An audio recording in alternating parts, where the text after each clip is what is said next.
Welcome to BibleLink. It's great to see you. BibleLink exists to help link the Bible to life. Real life, your life. Finally, Isaac is born. About 25 years have passed from when God first made promises to Abraham in chapter 12 to the moment we read about today.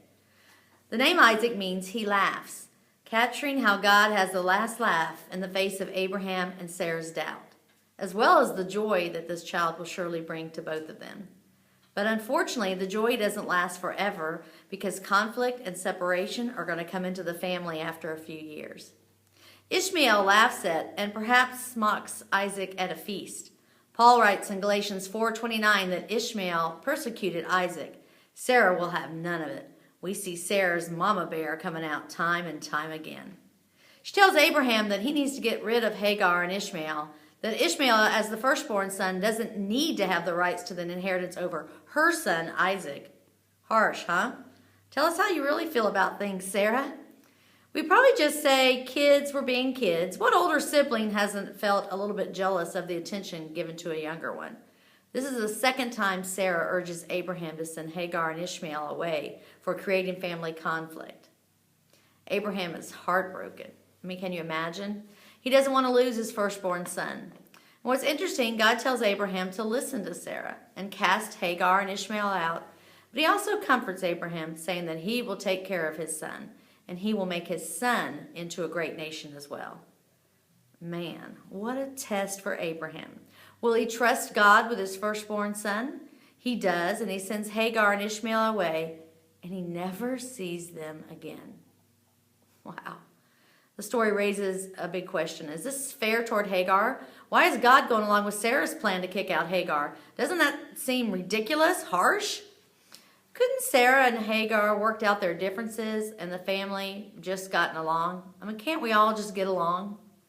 God's promise was to be carried down through Isaac, not Ishmael. So if Ishmael was persecuting baby Isaac, the child of God's promise, God obviously had to go along with Sarah's strategy to protect him.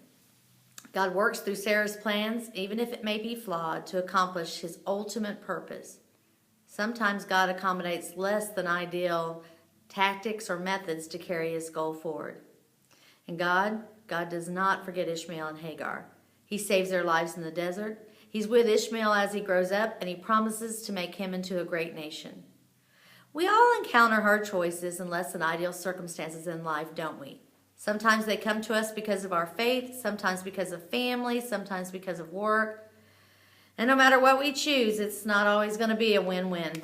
Should I take this new job and move my family? I know my friends are asking me to do, but would it mean betraying God if I do it?